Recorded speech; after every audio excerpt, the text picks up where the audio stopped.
چیلیبی موسیٰ کی موت کے بعد اب محمد اول، جو کہ مہمت اول کے نام سے بھی جانے جاتے ہیں، سلطنت عثمانیہ کے تنہا وارث تھے، اور اب ان کے خلاف کوئی بھی تخت کا وارث زندہ نہیں بچا تھا، اور یوں سلطنت عثمانیہ میں ہونے والی 13 سالہ خانہ جنگی کا خاتمہ ہو گیا۔ سلطان محمد اول اپنے والد بایزید جلدرم کے بعد سلطنت عثمانیہ کے 5ویں عثمانی سلطان کے طور پر دارالحکومت ادرنہ میں تخت نشین ہوئے۔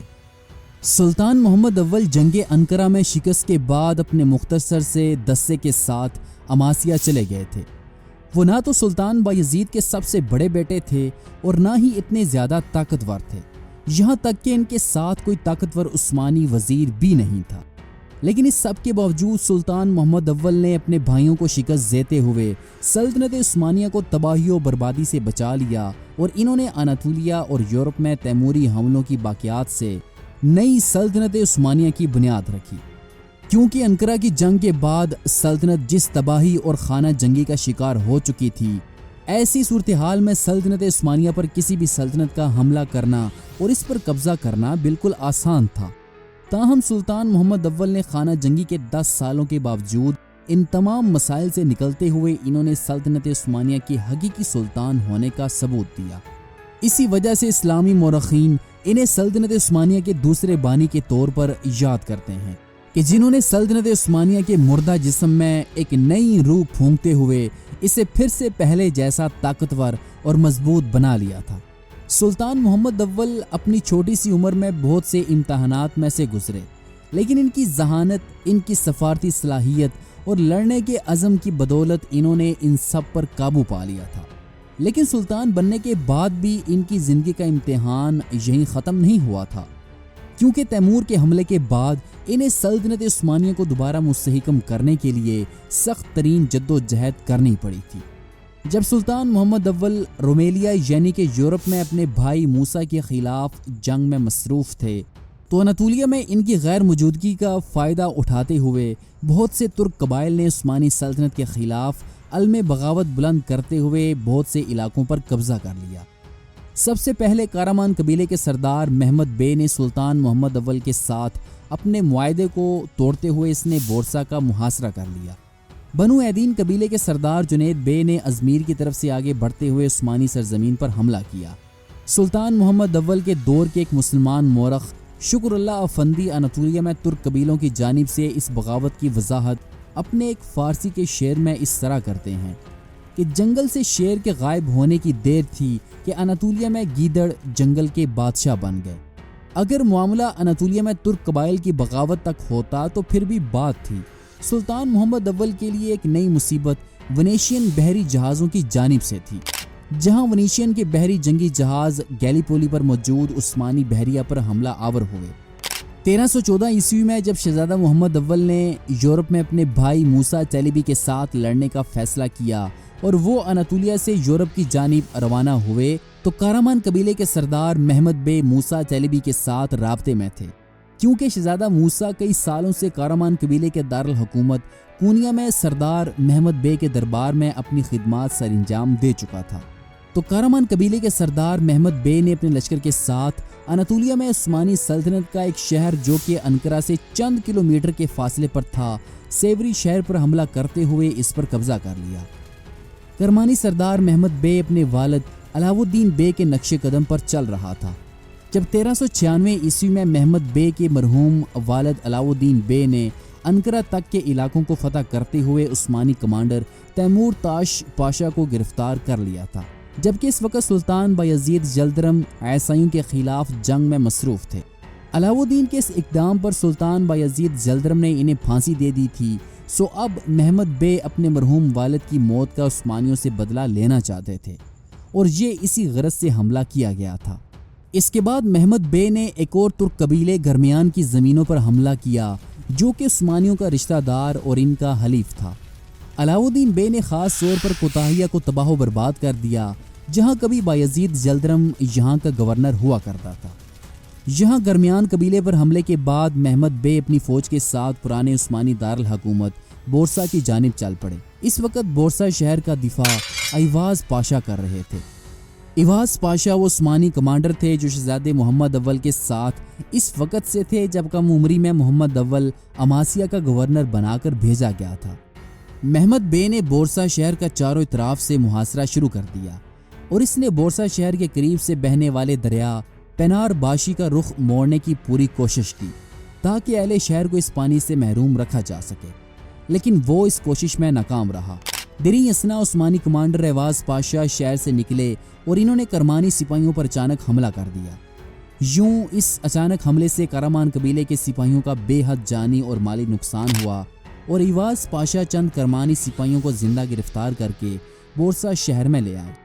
یہاں شہر میں آنے کے بعد انہوں نے اپنے دشمن کے مورال کو کم کرنے کے لیے کارمان قبیلے کے سپاہیوں کو قلعے کی فصیل پر انہیں پھانسی دے دی، جس پر کارمان سردار محمد بے حد سیخ پا ہوا اور رات کے اندھیرے میں اس نے شہر پر حملے کی کوشش کی، لیکن عثمانی سپاہی اس وقت بھی جاگ رہے تھے اور انہوں نے کارمان سپاہیوں پر آگ کے تیروں کی برسات کی، جس کی وجہ سے کارمان سپاہیوں کو مجبوراً واپس ہٹنا پڑا۔ عثمانی مورخ شکر اللہ افندی کے مطابق بورسا شہر کا محاصرہ 31 دن تک جاری رہا اور عثمانیوں نے اس محاصرے کا ڈٹ کر مقابلہ کیا۔ ایواز پاشا اس محاصرے کے دوران تیر لگنے کی وجہ سے شدید زخمی بھی ہوئے، لیکن وہ زخمی حالت میں بھی اپنے شہر کا دفاع کرتے رہے اور سپاہیوں کا حوصلہ بڑھاتے رہے، جس سے کارمان سردار محمد بے اب مکمل طور پر دل برداشتہ ہو چکے تھے۔ اس دوران جبکہ کرمانیوں کا محاصرہ جاری تھا کہ رومیلیا سے عثمانی شہزادے اور سلطان محمد اول کے بڑے بھائی موسیٰ چیلیبی کی لاش عثمانی سپاہی بورسا شہر تدفین کے لیے لائے۔ جب کارمان سردار محمد کو خبر ملی تو انہوں نے یہ سوچا کہ شاید یہ ایک افواہ ہو اور موسیٰ چیلیبی ابھی زندہ ہوں، سو انہوں نے تصدیق کے لیے تابوت کو خود دیکھنے کا ارادہ کیا۔ جب محمد بے نے تابوت کو کھولا تو انہوں نے دیکھا کہ واقعی موسیٰ چیلیبی وفات پا چکا ہے۔ موسیٰ کو دیکھنے کے بعد محمد بے مزید پریشان ہو گئے، کیونکہ وہ سمجھ چکے تھے کہ یورپ میں محمد اول نے اپنے بھائی کو شکست دے کر یہ جنگ جیت لی ہے اور اب وہ سلطنت عثمانیہ کے حقیقی سلطان ہیں، کیونکہ محمد بے کا ارادہ یہ تھا کہ اگر موسیٰ تخت کی یہ جنگ جیت جاتا ہے تو وہ یورپ میں حکمرانی کرے گا، جبکہ اناطولیہ میں وہ خود ان تمام زمینوں کا مالک بن جائے گا۔ لیکن موسیٰ چیلیبی کی موت کے ساتھ ہی اس کا خواب بھی دفن ہو گیا۔ اب محمد بے کو اپنی جان کے لالے پڑ گئے، کیونکہ اسے خوب معلوم تھا کہ سلطان محمد اول یورپ کے بعد اناطولیہ میں اس کی اس خود سری کا بدلہ ضرور لے گا، اس لیے اس نے بورسا شہر کا محاصرہ چھوڑ دیا۔ لیکن بورسا شہر کے محاصرے میں ناکامی کی وجہ سے اس نے شہر کے باہر موجود تمام بستیوں اور شہروں کو آگ لگا دی اور پھر محمد بے اپنے پائے تخت کونیا واپس چلا گیا، جہاں اس نے اپنی حفاظت کے لیے دفاعی تیاریاں شروع کر دی تھیں۔ دیری اسنا محمد بے نے بنو ایدین قبیلے کے سردار جنید بے کے ساتھ اتحاد کر لیا تھا تاکہ اگر سلطان محمد اول اناطولیہ میں کرمانیوں پر حملہ آور ہوا تو اس کی مدد کے لیے کوئی دوسرا ترک قبیلہ ہونا چاہیے تاکہ وہ دونوں مل کر عثمانیوں کے خلاف لڑتے ہوئے انہیں شکست دے سکے۔ جب اناطولیہ میں یہ ترک قبائل عثمانیوں کے خلاف بغاوتوں میں مصروف تھے تو سلطان محمد اول اس وقت ادرنے شہر میں سلطنت میں مزید بہتری کے لیے اپنے درباری وفد کے ساتھ مصروف تھے کہ اس دوران رومی شہنشاہ مینویل نے اپنے حلیف سلطان محمد اول کو، جس نے موسیٰ چیلیبی کے خلاف سلطان محمد اول کی فوجی مدد کی تھی، جب اسے معلوم ہوا کہ تخت کی جنگ میں محمد اول یعنی کہ اس کا حلیف فتح یاب ہو گیا ہے، تو اس نے مبارکباد دینے کے لیے اپنا ایک سفیر ادرنے شہر میں سلطان محمد اول کے دربار میں بھیجا۔ رومی مورخین کے مطابق یہ سفیر رومی شہنشاہ کی جانب سے سلطان محمد اول کو فتح کی مبارکباد دینے کے لیے گیا اور اس کے ساتھ ساتھ اس نے بے شمار تحائف بھی سلطان محمد اول کو بادشاہ کی جانب سے پیش کیے۔ رومی سفیر نے شہنشاہ کی جانب سے کیے گئے ایک وعدے کو یاد دلایا کہ محمد اول نے شہنشاہ کے ساتھ ایک وعدہ کیا تھا کہ اگر وہ تخت کی جنگ میں جیت گیا تو موسیٰ چیلیبی نے بازنطینیوں سے جتنی زمینیں لی تھیں وہ انہیں واپس کر دی جائیں گی۔ سلطان محمد اول نے اس بات میں سر ہلایا اور سفیر کو جواب دیا کہ مجھے اپنا وعدہ یاد ہے، لیکن میں چاہتا ہوں کہ میری بہن فاطمہ جو کہ استنبول میں اسیر ہے اسے سب سے پہلے میرے پاس بھیج دیا جائے، جس پر عمل کرتے ہوئے رومیوں نے سلطان کی بہن کو ادرنے شہر میں واپس پہنچا دیا اور سلطان نے اپنے وعدے کے مطابق ان تمام زمینوں کو شہنشاہ کے حوالے کر دیا جن کا سلطان نے رومیوں کے ساتھ وعدہ کیا تھا۔ اس دوران سلطان نے سربوں کے ساتھ بھی تعلقات بہتر کرنے کے لیے نواب بھرتے شہر کو ان کے حوالے کر دیا، جس میں بے شمار چاندی کی کانیں موجود تھیں۔ یوں سربوں کی وفاداری عثمانیوں کے ساتھ اب مزید مضبوط ہو گئی۔ یورپ میں سلطان محمد اول نے اپنی اس پالیسی کے ذریعے سربوں اور بازنطینیوں کے ساتھ اچھے تعلقات قائم کر لیے تھے۔ یہ امن سلطنت عثمانیہ کے لیے بے حد ضروری تھا، کیونکہ پچھلے 10 سال سے سلطنت عثمانیہ میں تخت کے لیے جو خانہ جنگی جاری تھی، اس نے تقریباً سلطنت عثمانیہ کو تباہی کے دھانے پر لا کھڑا کیا تھا۔ اس لیے سلطنت کی بقا کے لیے عیسائیوں کے ساتھ اتحاد اور امن بے حد ضروری تھا،